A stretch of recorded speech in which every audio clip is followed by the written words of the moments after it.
Okay, we have seen advantages of breastfeeding and also physiology of lactation, types of breast milk, initiation of the breastfeeding, what are the techniques of breastfeeding, ये सब हमने सुबह देखा है. Physiology of lactation, types of breast milk, techniques of breast feeding, cow milk का फिर human milk का difference भी देखा है.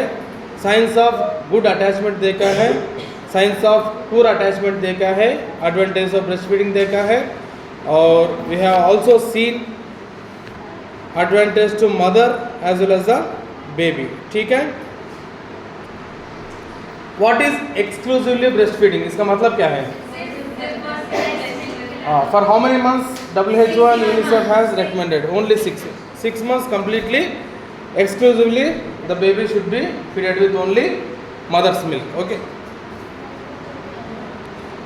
Factors inhibiting breastfeeding. What is inhibition? Inhibition का मतलब क्या है? रोकना. Factors inhibiting breastfeeding का मतलब क्या है? Factors suppressing, right. जो फैक्टर्स जो सप्रेस करता है ब्रेस्ट फीडिंग को ना देने के लिए, क्या क्या हो सकता है? What may be the factors which are improper nutrition for the mother और बेबी. ओके, अगर मदर का न्यूट्रिशन सही नहीं तो क्या होगा? ओके, ढंग से दूध नहीं दे पाता है. ब्रेस्ट फीडिंग ओके, मतलब how will be it affect? Okay, breast feeding will be affected because sucking reflex ढंग से नहीं है. मेनली जो प्रीमेच्योर बेबी में, प्रीटर्म बेबी में ये ऐसा हो सकता है. क्या सकिंग रिफ्लेक्स अगर ढंग से नहीं हुआ तो इसमें दिक्कत हो सकता है. ठीक है. यहाँ पे देखो सीक्वेंस में जाता है psychological factors. What are psychological factors? जैसे मैंने पहले बोला है, psychological factors means primary mothers के लिए जो होता है, कभी कभी ये डर होता है जो बच्चे पैदा हुआ है, ये बच्चे मेरा और मेरा पति के बीच में आ जाता है, एक तरह से क्या है, इनसिक्योर फीलिंग हो जाता है, जिसका वजह से वो डिप्रेशन में भी जाता है. ये फैक्टर्स एक क्या है, this is one of the psychological factor jam telling. Okay. और दूसरा साइकोलॉजिकल फैक्टर क्या हो सकता है? एंजाइटी हो सकता है. किस लिए एंजाइटी हो सकता है? मेरा बच्चे का दूध प्रोडक्शन इतना आता है नहीं आता, पहले डाउट है. आने के बाद मेरा दूध से बच्चे को डेवलपमेंट होगा नहीं होगा, एक दूध है. और कितना पिलाना, ये भी एक डाउट है ना. ये सारा डाउट से बच्चे क्या होता है, अपने माँ जो है ना साइकोलॉजिकली इफेक्ट पड़ता है. ठीक है. और मान के चलो किसी का LSCS हुआ है, LSCS होने के बाद Sania is writing very interesting in the notes, I am very proud of you, but mobile में देख के मत लिखो. जो मैं बोल रहा हूँ वो देखो. मोबाइल बंद करो, मोबाइल बंद करो.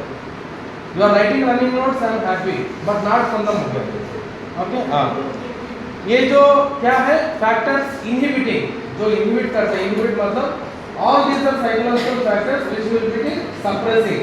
ओके, जो ब्रेस्ट फीडिंग है, क्योंकि ब्रेस्ट फीडिंग मदर के लिए एक पॉजिटिव फीडबैक देना चाहिए. जैसे मैंने सुबह बोला है, क्या है, ऑक्सीटोसिन रिफ्लेक्स और प्रोलैक्टिन रिफ्लेक्स. ऑक्सीटोसिन रिफ्लेक्स में क्या है, जब मदर को जो फीलिंग आता है मैं दूध देना है या तो मैं ब्रेस्ट फीडिंग बच्चे को करना है, तब ऑटोमेटिकली मिल्क प्रोडक्शन आता है, मिल्क इंजेक्शन भी आता है. कभी कभी इस कंडीशन में होता है मिल्क तो प्रोडक्शन होता है, फिर रिजेक्शन नहीं होता है क्योंकि ऑक्सीटोसिन रिलीज नहीं होता है. ऑक्सीटोसिन कब रिलीज नहीं होता है? जब माँ का दूध देने की इच्छा नहीं होता है, तब ऑक्सीटोसिन रिलीज नहीं होगा. ये मैं सच बोल रहा हूँ ना. If mother is not interested to give the milk, milk तो प्रोडक्शन हो जाता है, अगर देने के लिए इच्छा कब होता है ना, वो इमोशनल बॉन्डिंग. इसलिए हम बोलते हैं बच्चे के साथ माँ को रखना जरूरी है. Skin to skin contact should be there for the mother and child. ये देखो, shock, strong pain, anger, anxiety can affect let down reflex. ठीक है. कभी कभी मैंने बोला ना LSCX में कोई शॉक हो गया एकदम से, ओके, और स्ट्रॉन्ग पेन, एंगर, एंजाइटी, इस कंडीशन में क्या हो सकता है, ब्रेस्ट फीडिंग को रोक सकता है या have positive attitude breast feeding. क्योंकि जब ब्रेस्ट फीडिंग करते हैं the mother should be calm and quiet. समझ गया? कूलनेस होना चाहिए। सेकंड पॉइंट देखो, early breast engorgement. What is this early breast engorgement? Mother का एंटीनेटल पीरियड में लगभग 4th मंथ या 5th मंथ में ब्रेस्ट एंगॉर्जमेंट शुरू हो जाता है, ठीक है। नॉर्मल ब्रेस्ट साइज से जब प्रेग्नेंस हो जाता है उसका ब्रेस्ट साइज बढ़ जाता है, बिकॉज इसको बोलता है ब्रेस्ट एंगॉर्जमेंट, ठीक है। कभी कभी 7वें महीने में 8वें महीने भी देख सकते हैं निपल से मिल्क भी बाहर आ सकता है, ठीक है, because of this reflexes, okay. ऐसे कंडीशन में अर्ली ब्रेस्ट एंगॉर्जमेंट, मान के चलो ब्रेस्ट एंगॉर्जमेंट हो गया है मदर को, क्या है, बच्चे पैदा होने के तुरंत, क्योंकि ब्रेस्ट साइज इतना बढ़ गया वो नहीं दे पा रहा है, इसलिए क्या है हमारा थोड़ा मिल्क को बाहर निकालना है, तब थोड़ा सेटिंग हो जाता है, क्योंकि because of this large size the baby can not able to suck the nipple, okay. Next, this problem can be solve by applying a warm compress to breast and then expressing excessive milk. समझ गया? जो excessive milk है उसको हमें express breast milk EBM का procedure है, ठीक है। एक्सप्रेस ब्रेस्ट मिल्क करना है और इसमें क्या एप्लीकेशन करना है, वार्म कंप्रेस देना है। तीसरा पॉइंट देखो, फ्लैट एंड इन्वर्टेड निपल्स, ठीक है। इस कंडीशन में क्या है, निपल्स फ्लैट होता है, इन्वर्टेड होता है और बच्चे के दूध पीने लायक नहीं होगा, तब क्या कंडीशन है, this is also one of the emotional factor. यहाँ पे डर ज़्यादा होता है और उसको पहले क्या है, फर्स्ट प्रेगनेंसी है, फर्स्ट डिलीवरी है, इस कंडीशन में इन्वर्टेड निपल का सिचुएशन आ सकता है। इसलिए हम क्या है, what we need to do, if the nipples are flat, it is difficult for the baby to get hold of the nipple and put into the mouth for sucking is interrupted. To overcome this, the flat or inverted nipple may be pulled outward with fingers to stimulate erection. After erection of the nipple, baby can be gently put to breast. If not successful, nipple shield may be used. ठीक है, ये दोनों कारण है। और तीसरा देखो, sore nipple. Sanya is writing once again. Sore nipple. What is sore nipple? You are writing sore nipple. Okay, बाद में चेक करूँगा मैं नोट्स। व्हाट इज सोर निपल? बताओ, कुछ आइडिया है तो बताओ, व्हाट इज सोर निपल? हाँ, nipples may be sore because of faulty sucking techniques such as baby taking an insufficient amount of areola into the mouth while feeding. Feeding देते समय अगर ढंग से बच्चे निपल को नहीं पकड़ सकता है, तब ये सोर निपल होने का चांस है, क्योंकि पेन हो जाता है और इसका बहुत पेन आ जाता है, ठीक है, because of improper positioning of the baby during breast feeding. समझ गया? सुबह मैंने बोला ना, ब्रेस्ट फीडिंग का टेक्निक कैसे करना है, सीधा होना है और पूरा एरिया मुंह में अंदर जाना है। अगर एरिया नहीं जाए तो यहाँ पे सोर थ्रोट आने का ज़्यादा चांस है, ठीक है। Mother should decrease the length of feeding and increase the frequency of feeding. याद है, उसको अंडरलाइन करना, मदर शुड डिक्रीज द, क्या डिक्रीज करना है, mother should decrease the length of the feeding and increase the frequency of feeding. समझ गया? एक ही साथ एक ही फ्रीक्वेंसी बढ़ाना चाहिए। Also mother should avoid the use of soap on breast and it causes drawing. Soap को इस्तेमाल नहीं करना है क्योंकि ड्राइनेस हो जाता है। नेक्स्ट, अभी हमने नेचुरल फीडिंग के बारे में देख लिया। What is artificial feeding? Artificial कब देना है?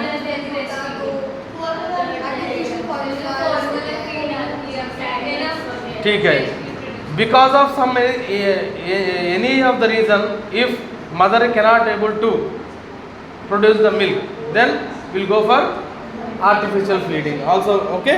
इसमें देखो, choosing whether to breastfeed or formula feed of the baby is one of the first decision expecting parents will make. Although experts believe that breast milk is the best nutritional choice for infants, breastfeeding may not be possible for all women. ठीक है, यहाँ पे देखो, feeding the child milk other than breast milk is known as artificial feeding. एक ही line है, क्या है? feeding the child other than breast milk is known as artificial feeding. It includes क्या क्या है? काउ मिल्क हो सकता है, बफलो मिल्क हो सकता है, या तो commercially available dried whole milk हो सकता है, ठीक है। देखो, इंडिकेशंस ऑफ आर्टिफिशियल फीडिंग, किसको दे सकते हैं artificial feeding? Due to the main indications for artificial feeding are death और एब्सेंस ऑफ मदर। डिलीवरी के टाइम पे, LSCS के टाइम पे या कोई भी दिक्कत हुआ, मदर मर गया, तब क्या करना है? आर्टिफिशियल फीडिंग ही ऑप्शन है। दूसरा, प्रोलॉन्ग्ड मैटरनल इलनेस, मदर का बीमारी की वजह से वो भी नहीं दे सकते। तीसरा, failure of the milk production, ठीक है, ये normally psychological phenomena as I discuss earlier, because if the mother is psychologically willing to give, automatically milk will be produce. Mothers who have active tuberculosis, what is tuberculosis, कहाँ से आता है? And human immunodeficiency virus, HIV, ठीक है, HIV and TB वालों को breast feeding नहीं देना है। वर्किंग मदर्स और the baby is adopted and mother who has adopted the baby is not lactating. आपने क्या बोलता है अडॉप्शन को हिंदी में?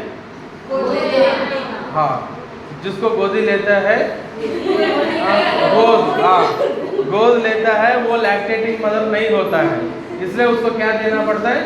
आर्टिफिशियल फीडिंग, फॉर्मूला फीड देना पड़ता है। गोद लेना अलग अलग है क्या? हाँ, और ओके, अडॉप्ट करना मतलब गोद लेना इज अडॉप्शन, गोद लेना इज बेटाना। हाँ, ठीक है। नेक्स्ट, आर्टिफिशियल देखो, सबसे पहले काउ मिल्क के बारे में देखेंगे। It is a cheap alternate which is well within the reach of many Indian families. Cow milk contain 3 times of more protein than breast milk. ये सुबह मैंने बोला है ना, कितना ग्राम होता है काउ मिल्क में प्रोटीन? हाँ, वेरी गुड, वो पॉइंट याद रखना, ठीक है। The carbohydrate content of the human milk is higher as compare to cow milk, इसको भी अंडरलाइन करना। ह्यूमन मिल्क में कार्बोहाइड्रेट ज़्यादा होता है, काउ मिल्क में कार्बोहाइड्रेट कम होता है। The amount of fat is same, the fat in breast milk is better emulsified and digested than the cow's milk fat, इसको भी अंडरलाइन करना। जो काउ का जो फैट है वो जल्दी डाइजेशन नहीं हो पाता है, मदर्स का जो मदर मिल्क में जो फैट है वो easily emulsifiable. Okay, next, the cow milk में cause strain on infant kidneys, ये तो सुबह मैंने डिस्कस किया, ठीक है। और देखो, on an average an infant requires 150 ml of milk पर kg पर बॉडी वेट। याद रखो, अभी एक कैलकुलेशन है, जल्दी बताओ, 3 किलो बच्चे के लिए एक दिन के लिए कितने ml का दूध चाहिए? जल्दी, यहाँ पे लिखा है on an average an infant requires 150 ml of milk पर kg पर बॉडी वेट पर डे, ठीक है। 3 किलो है तो कितना चाहिए? Okay, 450 ml is sufficient on average. Okay, after 3 to 4 months undiluted milk should be given, ठीक है। Next, buffalo milk देखो, buffalo milk can also be used in place of cow's milk. It should be skimmed, underline करो इसको, it should be skimmed, okay, and then given in same proportion as cow milk for first 6 to 8 weeks. Next, dried milk of the infants. ये dried milk क्या है? The commercially available dried milk are either cow milk based or soy protein based. It must be reconstituted according to the recommendations of the manufacturer. The general principle is क्या है? Reduced milk is reduced protein to 1.5 to 2.5 grams per 100 ml. जो main concept क्या है dried milk में? Protein content को कम करना है, ठीक है, 2.5 grams per 100 ml. Next, increase lactose content to 6 grams per 100 ml. Lactose content को 6 ग्राम करना है 100 ml में. Next, reduce minerals like sodium and phosphates and modify fats by hemoglobinization and substituting part of saturated animal fat with unsaturated vegetable oil. ठीक है, यहाँ पर हमने 3 चीज़ देखा है. सबसे पहले काऊ मिल्क देखा है, इसके बाद बफलो मिल्क देखा है, इसके बाद ड्राई फ्रूट. ठीक है, काऊ मिल्क में जो जो दिक्कतें हैं मैंने बता दिया आपको. प्रोटीन ज़्यादा होता है उसको कम करना है. बफलो मिल्क को क्या करना, स्किम्ड करना है. और ये जो प्रोटीन पाउडर जो पाउडर है उसमें प्रोटीन थोड़ा 1.2 ग्राम्स करके याद रखना है. 2.5 grams per 100 ml and lactose जो है 6 ग्राम्स. ठीक है, ये याद रखना है. ठीक है, अभी थोड़ा यहाँ पे देखते हैं ह्यूमन मिल्क का, काऊ मिल्क का. सुबह भी मैंने बोला है, फिर भी एक बार रिवीजन है. देखो, protein content of human milk is 3 times. ये तो बार बार बोल रहे हैं. Breast milk protein is completely digested, जो ह्यूमन का मिल्क है प्रोटीन कम्प्लीटली डाइजेस्टेड होता है, and fat also will be emulsified completely, ठीक है। So it is important to modify casein present in the cow milk by partial digestion, समझ गया। Because of the presence of casein protein in cow milk, this is not preferable for the babies. अगर देना है तो उसको कम करके देना है, केसीन को थोड़ा मॉडिफाई करके या तो आधा डाइजेस्ट करके देना है, स्किम्ड मिल्क बोलते हैं ना, समझ गया। नेक्स्ट देखो फैट, फैट काउ मिल्क में भी फैट होता है, ह्यूमन मिल्क में भी फैट बराबर है। There are differences in types of fatty acids. यहाँ पे क्या है, कुछ फैटी एसिड्स काउ मिल्क में जो फैटी एसिड्स है डाइजेशन के लिए दिक्कत करते हैं। नेक्स्ट कार्बोहाइड्रेट देखो, the same form of carbohydrate is found in both milk but its concentration is higher in the breast milk which is good for growing brain. Understand, carbohydrate content mothers milk में ज़्यादा है, ठीक है, जिसकी वजह से brain development हो सकता है। आगे विटामिन डी एंड मिनरल्स देखो, human milk contains vitamin D in water soluble form, it contains more vitamin A and C than cow milk, ठीक है। सबसे पहले ही बोला है विटामिन ए डी ई के विल बी प्रेजेंट, ठीक है। और cow milk contain more phosphorus than human milk due to which babies fed on cow milk and prone to tetany as high phosphorus of cow milk has detrimental effects on its calcium. उसको underline करो, last point calcium देखो, cow milk contains more phosphorus than human milk, ठीक है। क्या बोला मैंने, जिसके वजह से क्या हो सकता है, नहीं, cow milk contains more phosphorus than human milk due to which babies fed on cow milk are prone to tetany, underline करो टेटनी, हाँ, as high phosphorus of cow milk has detrimental effect on its calcium, समझ गया। Cow milk ज्यादा लिया तो phosphorus ज्यादा होता है, टेटनेस हो सकता है, डिपॉजिट हो सकता है, ठीक है। हाँ, इसलिए टेटनी आने का चांस है, ठीक है। अब हम देखते हैं मेथड्स ऑफ आर्टिफिशियल फीडिंग क्या क्या है।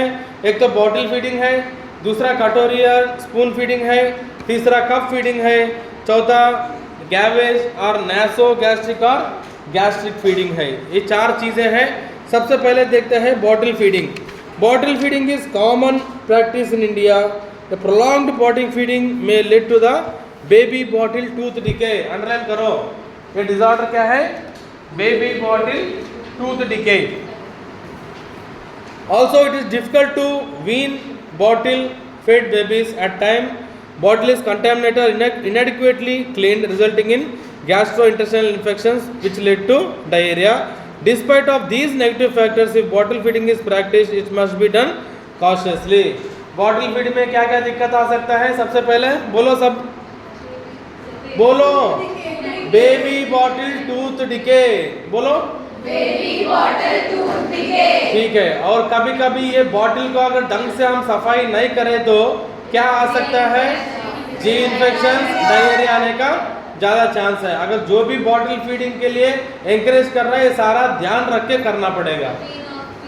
हाँ, वो भी वीनिंग, क्या क्या बोला, ओटाइटिस मीडिया भी आ सकता है, इसमें नहीं लिखा है क्या इसमें, ठीक है, ओटाइटिस मीडिया भी आने का ज़्यादा चांस है। अभी प्रिंसिपल्स ऑफ बॉटल फीडिंग देखो। प्रिंसिपल क्या है, आफ्टर वॉशिंग द बॉटल को ऐसे सुखाने के लिए छोड़ना है 10 मिनट के, ठीक है, गर्म पानी में।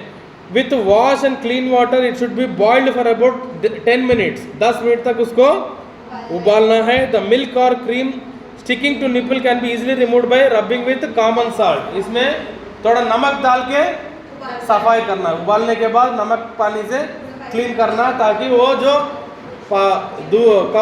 मिल्क का कंटेंट्स है वो निकल जाएगा। Next, hand should be wash before touching the bottle.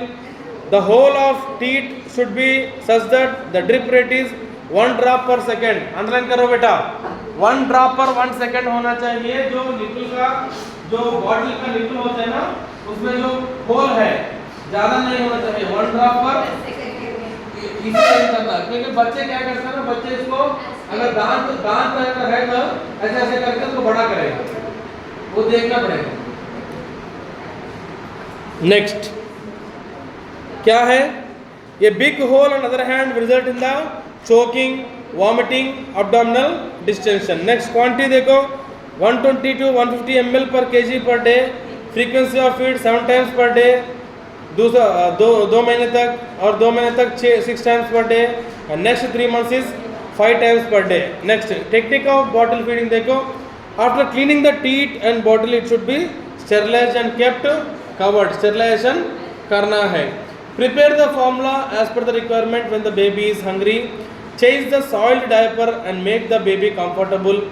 Wash hands and test flow of milk and its temperature by sprinkling a few drops on inner aspect of the wrist. ठीक है, bottle का ध्यान रखना है, अंदर दूध का temperature भी ध्यान रखना है और फ्लो कितना आ रहा है वो भी हमें देखना पड़ेगा. Sit in a comfortable position with baby in a lap. Head of the baby should be higher than the rest of the body. Okay? जब आप दूध पिलाते हैं बॉटल से, head should be in the higher position compared to the remaining body. If any medication is to be administered, it should be given before feeding. समझ गया? जो भी हम दवाई अगर देना चाहे तो पिलाने से पहले देना है. Next, the bottle should be held. The teat should be touched to the corner of the baby's mouth, and when baby opens mouth, teat should be inserted in the mouth. The bottle should be held at an angle that teat is completely filled and there is no air in the teat. याद रखना है, इसमें हवा नहीं होना चाहिए. Next, after burping, what is burping? डकार. हाँ, इसका मतलब क्या है? अरे वो बर्पिंग नहीं बेटा, बच्चे को हम ऐसे करके, वो भी डकारी है. हाँ ठीक है, डकारना. Okay. After burping, make the baby lie in right lateral position. ठीक है, बच्चे को बर्पिंग देना जरूरी है. अगर बर्पिंग नहीं दिया तो जितना भी वो दूध पिएगा ऊपर ही रहेगा, अंदर तक नहीं जाएगा. ठीक है, क्योंकि हवा भी जाता है ना बीच में. नेक्स्ट सेकेंड टेक्निक है, क्या है? कटोरी एंड स्पून फीडिंग. इसमें क्या हो सकता है देख लो. The कटोरी and spoon feeding should be washed thoroughly and boiled for 10 minutes. याद कर, सुनो, 10 मिनट तक कटोरी को उबालना है. ठीक है. Next, take required amount of feed in the cup and keep it covered. Change the soiled diaper, wash hands and hold the baby semi upright in lap and wrap a bib or soft cloth around the neck. ठीक है. Honey attendance mark कर लेना अभी, क्योंकि extra लोग आ रहे हैं washroom के नाम से ना, इसलिए बोल रहे हैं. ठीक है. Next, wash touch the spoon of the touch the spoon of the corner of the mouth, and when the baby opens mouth, feed is given. The first bolus is allowed to swallow before the next is given. Feed from the corner of the mouth and constantly observe the baby to prevent aspiration. Control feeding. Isha, uto. What is called aspiration? Well, बंद करो. What is called aspiration? उठो. ये बात मत करो, उठने के बाद बात करो, जो भी बात करना है. बीच में बोले तो मैं ठीक नहीं है. अगर तुम आए तो आता है, नहीं तो ना आए बोलो. फिर खड़े हो 5 मिनट, मैं बोलूँगा, एक्सप्लेन करूँगा, तब सुनो. ठीक है. After feeding burp the baby. Burping का मतलब क्या है? बर्पिंग अभी तो मैंने बोला, इतना लोग बोले तो कैसे पता चलेगा. ठीक है. Wipe the mouth and make him light position. अब बताओ एस्पिरेशन का मतलब क्या है? जब कोई किसी चीज का पार्टिकल तो सांस लेने में प्रॉब्लम होती है. ये आंसर. फिर क्यों नहीं बोला? नहीं देखो, एस्पिरेशन वर्ड कहीं पे भी इस्तेमाल करो, मीनिंग तो वही है. नहीं कुछ नहीं, एस्पिरेशन का एस्पिरेशन ही है, कहीं भी जाओ. नहीं, एस्पिरेशन में मेडिकल सर्जिकल में कुछ और नाम है, पीडियाट्रिक में कुछ और नाम है. बताओ एस्पिरेशन का डबल दूसरा मीनिंग क्या है? नहीं आप सोचो ना, एस्पिरेशन के लिए दूसरा मीनिंग क्या हो सकता है आपका हिसाब से? आप तो साइंटिस्ट है ना, बताओ। नहीं वो क्या लगा वो बताओ, मैं जानना चाहता हूँ वो जो लगा है। हाँ सोचो, नहीं मैं जानना चाहता हूँ क्योंकि एस्पिरेशन में कोई दूसरा नाम भी हो सकता है। हाँ बोलो। देखो अगर ऐसे ऐसे ऐसे पीछे बीच में कुछ डिस्टर्बेंस है तो एस्पिरेशन हो सकता है। दैट इज एस्पिरेशन, वो लाइव एग्जांपल दिखा रहा है। बैठो। Next, cup feeding. Cup feeding किस लिए देते हैं? वही भी आर्टिफिशियल फीडिंग है, ठीक है। Another good method of feeding the baby is directly by cup. A baby who is cup fed needs to be given 5 ml extra at each feed to allow for spillage from the cup.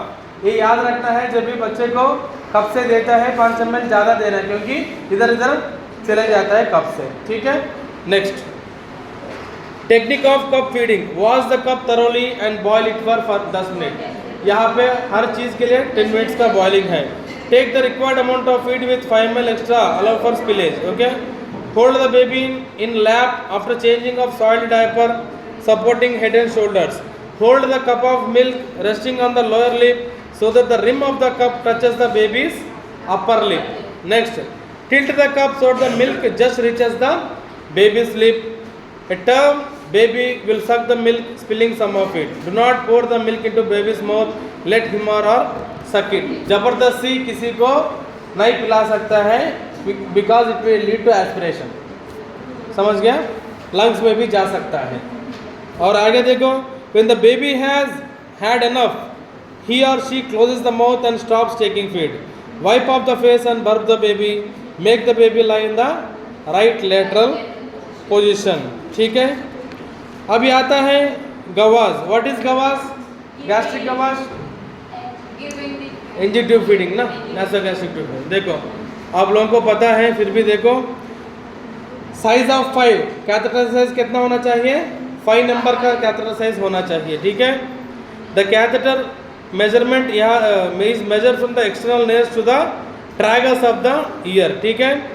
और for orogastric insertion distance is measure from the angle of the mouth to the tragus. ये सब आपको NG tube feeding जानता है। इसमें जो main point है देखो, there is no need to burp the baby after gastric gavage. समझ गया? नॉर्मल फीडिंग करते समय बर्पिंग का जरूरत है, अगर गैस्ट्रिक गवाज में बर्पिंग का जरूरत नहीं है। किस लिए नहीं है बोलो? अभी खुशी बताएंगे। खुशी दूसरा, उठो उठो। अभी बर्पिंग का किस लिए जरूरत है? What is burping? अभी उन्होंने बोला ना बर्पिंग का मतलब, उन्होंने बोला, अभी बोला है डकारना। वही तो मैं पूछ रहा है, ठीक है।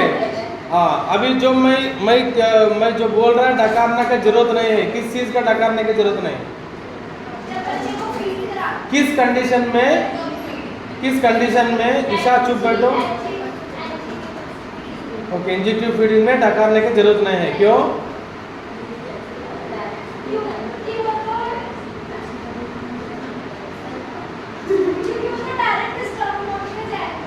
डायरेक्ट स्टमक गए, इसे डकारने की जरूरत नहीं। डकारना क्यों है ये तो बताओ। एस्पिरेशन।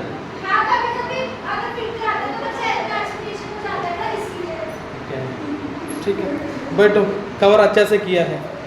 नेक्स्ट आगे देखो, प्रॉब्लम एसोसिएटेड विथ, ठीक है। एक नासोगैस्ट्रिक ट्यूब कितने दिन तक रख सकते हैं? कितना दिन तक रख सकते हैं? हर्षिता बताओ, कितना दिन तक रख सकते हैं? ओके, देखो अभी प्रॉब्लम्स देखता है, क्या क्या आ सकते हैं। What is constipation? कौन बताएगा? Unable to, difficulty to pass stools, okay, stool formation नहीं होता है। This can be relieved by adding sugar to the milk. Next, under feeding या ओवर फीडिंग हो सकता है, क्योंकि आर्टिफिशियल फीडिंग में क्या हो सकता है? Isha no talking. Artificial feeding में क्या हो सकता है? कभी कभी कम फीडिंग कर सकते हैं या ज़्यादा फीडिंग भी कर सकते हैं, हमें पता नहीं चलता है, क्योंकि बच्चे खुद लिया तो अपने हिसाब से लेगा, नेक्स्ट देखो, एरोफेजी स्वॉलोइंग ऑफ एयर इसमें ज़्यादा होता है, ठीक है, leading to distension of abdomen, colic, aspiration. Low pH formulas में लीड टू एसिडोसिस, ठीक है, अगर पीएच कम है तो एसिडोसिस होने का चांस है। Next, mall nutrition if feeds over diluted, it is expensive and it's preparation is tedious, high incidence of infection if hygiene is not maintain. समझ गया, क्योंकि मदर का फीडिंग देने से इतना इन्फेक्शन नहीं आ सकता है, क्योंकि बाहर का जो फीड है हम जब करते हैं it is expose to environment, इसलिए ज़्यादा चांस है माइक्रो ऑर्गेनिज्म्स आने का। Next, cow milk contain high sodium and phosphorus leading to the increase solute load on kidneys which predispose babies to hypertonic dehydration. Underline करना, hypertonic dehydration. Artificially fed infants are at higher risk of gastroenteritis, anaemia, hyperphosphataemia, hypocalcaemia, latent और clinical survey. ठीक है सानिया, उठो, what is, उठो जल्दी, what is gastroenteritis?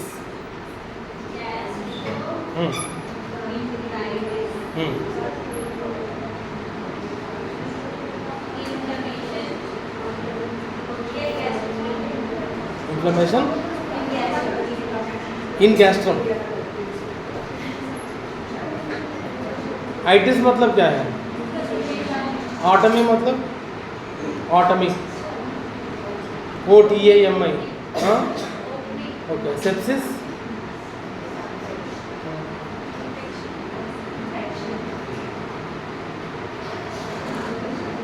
बैठो। ये complementary feeding और वीनिंग, देखो कॉम्प्लीमेंट्री फीडिंग और वीनिंग का मतलब है, देखो complementary feeding is also called as weaning, is the process of giving an infant other foods and liquids along with the breast milk. What is weaning? breast milk के साथ जो additional का जो देता है which is called as complementary feeding, also called as weaning. Okay, with breast milk after the age of 6 months, as breast milk alone is no longer sufficient to meet the nutritional requirements of growing baby. It is a process by which an infant gradually becomes accustomed to adult feed. ठीक है, which is called as weaning. मतलब धीरे धीरे mother's milk को, feeding को कम करके artificial feed को switch करना है। Okay, next, guiding principles of complementary feeding. ये देखो सबसे पहले प्रिंसिपल क्या है, देखो प्रिंसिपल देखने से पहले एनर्जी देखते हैं। The energy needed in addition to breast milk is about 200 kilo calories per day in infants of 6 to 8। नहीं बेटा, बेबी फ्रेंडली हॉस्पिटल इनिशिएटिव तक पढ़ के मैं जाऊंगा, ठीक है। एक दिन के लिए कितना चाहिए? 200 किलो कैलोरीज चाहिए। और जो इन्फेंट है, सुबह क्लास में इतना डिस्टर्बेंस नहीं होता है, दोपहर क्लास में बहुत डिस्टर्बेंस हो रहा है, क्योंकि टॉकिंग ज़्यादा हो रहा है, लिखने वाला ज़्यादा हो गया मेरे क्लास में, हाँ, इसलिए ना वो थोड़ा मैं भी ध्यान करना पड़ेगा। दो से 3 क्लास में इंटरेस्ट ज़्यादा हो गया लोगों को, सुबह तो इतना इंटरेस्ट नहीं होता है, अभी इतना इंटरेस्ट आ गया एकदम से, मोबाइल देख के भी लिख रहे हैं लोग, हाँ मेरा क्लास, हाँ अच्छी बात है, हाँ 200 किलो कैलोरीज पर energy, 2000 kilo calories energy is required for day, ठीक है, 6 to 8 मंथ्स के लिए। और इसका आगे कितना चाहिए? 300 किलो कैलोरीज चाहिए, एस 300 किलो कैलोरीज उसको दे दो, तब कुछ नहीं बोलेगा, ठीक है। और इसके बाद एक साल में कितना चाहिए? 550 किलो, ठीक है, 550 किलो कैलोरीज देना चाहिए, ठीक है। So baby needs extra food in addition to the breast milk, ठीक है। अब बताओ क्या क्या चाहिए, जल्दी बताओ। 6 to 8 मंथ्स के लिए 200 किलो कैलोरीज, 8 महीने से 11 महीने से कितना चाहिए? 300, इसके बाद 550, ठीक है। अभी हम देखते हैं साइलेंस। अभी 10 प्रिंसिपल्स देखेंगे, ठीक है। सबसे पहले प्रिंसिपल क्या है? Practice exclusive breast feeding, okay, up to 6 months। This is the first principle. उठो। Second principle, what is exclusively breast feeding?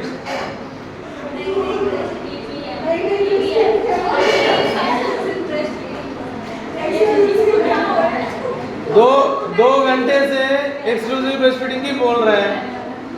बताओ क्या है एक्सक्लूसिव ब्रेस्ट फीडिंग?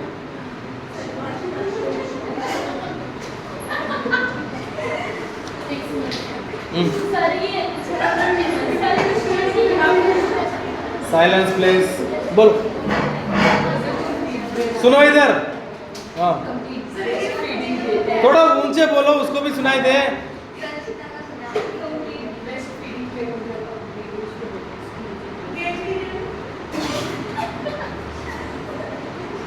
ये क्या है, सही बोला? उठो उठो उठो, उठ के बोलो, जल्दी बोलो। वो कुछ पॉइंट मिस किया इसलिए। हाँ, 6 महीने के पॉइंट हाईलाइट करना है, ठीक है? Up to 6 months. बैठो, तीनों बैठो, बात नहीं करो। नेक्स्ट प्रिंसिपल 2 देखो, साइलेंस। सेकंड प्रिंसिपल देखो, continue frequent on demand breast feeding until 2 years और बियॉन्ड। नेक्स्ट प्रिंसिपल 3 देखो, practice active feeding applying the principles of psychosocial care. Feed infants slowly and patiently and encourage them to eat but do not force them. ठीक है, उसको force नहीं करना है, अपने हिसाब से खाना खाने के लिए बोलना है। नेक्स्ट मोनिका, फर्स्ट बेंच में देखो, बात बहुत डिस्टर्बेंस होता है। प्रैक्टिस प्रिंसिपल देखो, practice good hygiene and proper food handling to reduce the risk of diarrhoea. ठीक है, डायरिया को गुड हाइजीन प्रैक्टिस करना है। और पांचवा क्या है, small amounts of food in increase the quantity repeatedly देना है, फ्रीक्वेंसी बढ़ा देना। और छठवा प्रिंसिपल है, फूड कंसिस्टेंटली मेंटेन करना है। ठीक है, आगे 8वें महीने में सेमी सॉलिड्स और 12 महीने में कुछ सॉलिड्स दे सकते हैं।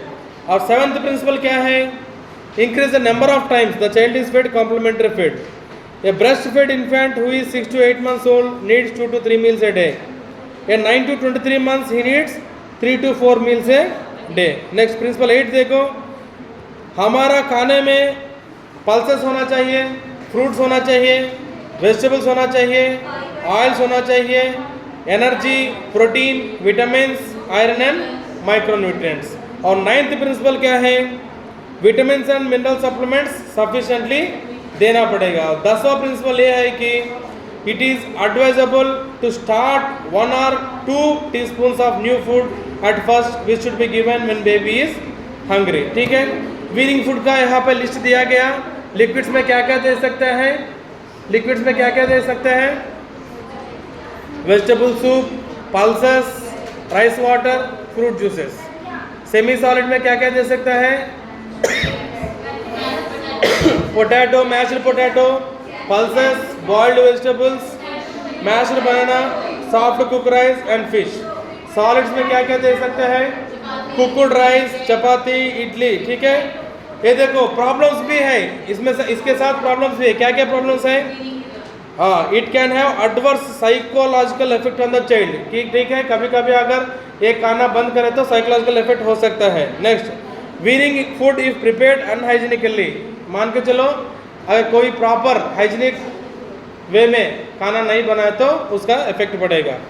If weaning food are not nutrient rich the child can develop malnutrition. और चौथा पॉइंट है, कभी कभी बच्चे को इंडाइजेशन या एब्डोमिनल पेन आने का चांस है। ठीक है, अभी बेबी फ्रेंडली हॉस्पिटल इनिशिएटिव संचिता आके यहाँ पढ़ेगा, 10 पॉइंट्स है इसमें।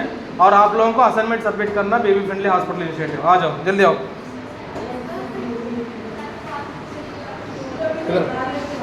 टाइम क्या हुआ, जल्दी आओ, 3 बज गया। नहीं,